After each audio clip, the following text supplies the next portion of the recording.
সিংড়া সেনাবাহিনীর অভিযানে সরকারি ১৬ টন চাল উদ্ধার। বিস্তারিত। নাটোরের সিংড়া উপজেলায় গোপন সংবাদের ভিত্তিতে সেনাবাহিনীর অভিযানে রাতের আঁধারে জব্দ হয়েছে বিপুল পরিমাণ সরকারি চাল।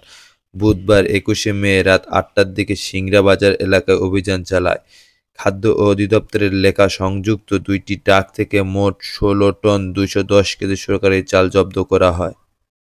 চাউলগুলো সরকারের পক্ষ থেকে ইউনোর তত্ত্বাবধানে বিভিন্ন ইউনিয়নের চেয়ারম্যান ও মেম্বারের মাঝে বিতরণ করা হয়েছে।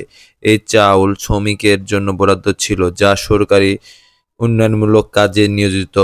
তবে অধিকাংশ ক্ষেত্রে শ্রমিকরা চাউলের পরিবর্তে নগদ অর্থ গ্রহণ করায় সংশ্লিষ্ট জনপ্রতিনিধি ইউনোকে অবহিত করে চাউলগুলো বাজারে বিক্রয় করে সেই টাকা শ্রমিকদের প্রদান করেন।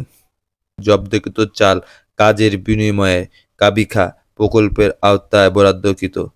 ওই প্রকল্পের আওতায় শ্রমিকদের নগদ অর্থের পরিবর্তে চাল দেওয়ার কথা থাকলেও প্রকল্প সংশ্লিষ্ট ইউনিয়ন চেয়ারম্যান ও সদস্য স্থায়ী প্রশাসনের অবহিত করে চাল বিক্রয় করে দেন, যা সম্পূর্ণ বেআইনি।